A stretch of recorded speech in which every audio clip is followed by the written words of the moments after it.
Please welcome your next storyteller, Cindy.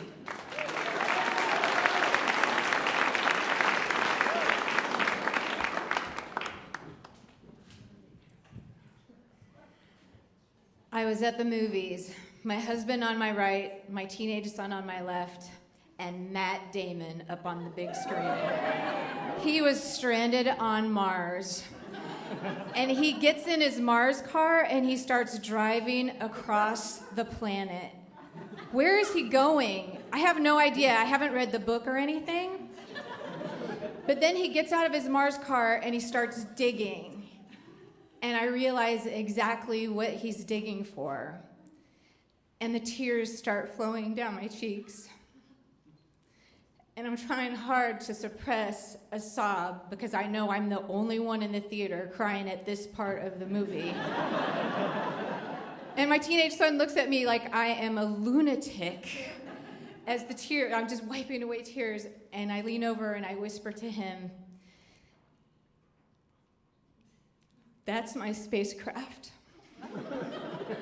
You see, I'm one of the 200 or so people on this planet that put that spacecraft, Mars Pathfinder, up there for Matt Damon to find her.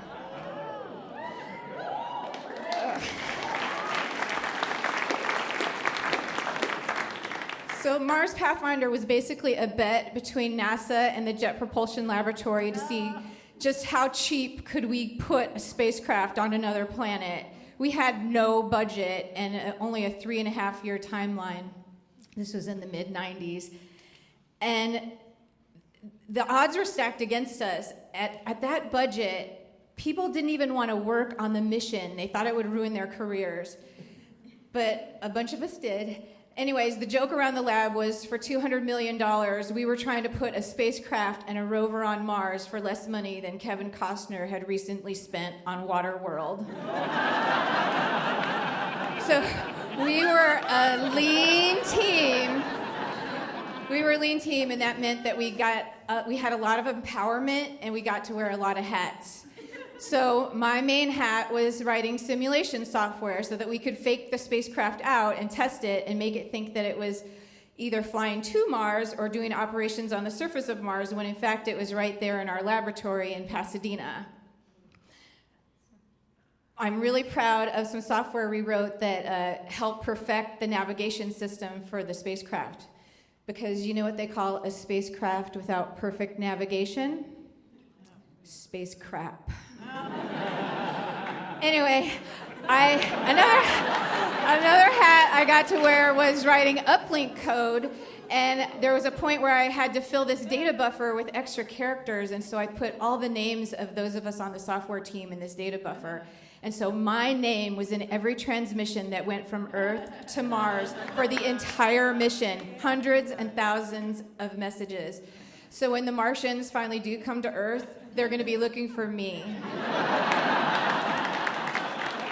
But the hat that remained elusive that I really wanted was to be on the launch team. And so this was about 20 people that would go live and work at the Kennedy Space Center and put the spacecraft together for the final time and get her ready for launch, do testing and stuff. But I was only on the nice-to-have list with my role with simulation. I was not on the must-have list. And all my best Pathfinder buddies were on the must-have list, and I needed to get on that list. So one day, my coworker Ron, the Unix system administrator, he lamented to me that he was on the list, but he didn't want to go because his wife was going to have a baby, and it was terrible timing, and it was all wrong for him, and I saw my opportunity.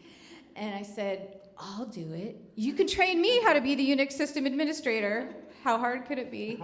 And I'll go in your place." And he actually liked the idea, and we got management to buy in, and the next thing I know, I'm at Cape Kennedy unpacking computers, laying cable under the floor, and formatting Unix machines. As if I knew what I was doing. On the night of the launch, I was about 20 minutes late getting to our outpost building because my buddy Becky and I had stopped to take a selfie with the rocket. We were ahead of our time on selfies. And when I get there, everybody's looking at me like I'm late or something and giving me the stink eye. And I'm all, "What's wrong?" We had no connection back to JPL. We were dead in the water, no communications whatsoever. We could scrub the launch, and this was a job for the Unix system administrator. So I panicked a little, and I just, talk about imposter syndrome. I literally was not a Unix system administrator. And but I dug deep and thought back to my training with Ron, and the first thing he told me was, you gotta check the cables. So I checked the back of every computer, I checked every line, I checked every piece of equipment, and finally made my way over to the Cisco router, where sure enough, a cable had come loose. And I jiggled that baby back in, and we were back online, and I was a hero as the Unix system administrator. So we went on to have a great launch, great flight, amazing operations on the surface of Mars. We lasted over 3 months when we were only designed to last a few weeks. Pathfinder lived up to her name, and she found a path for planetary travel that hadn't been done before. And she just blazed this trail to Mars. And all the subsequent Mars missions have built upon her legacy and have leveraged her success, including future missions that will put people on Mars.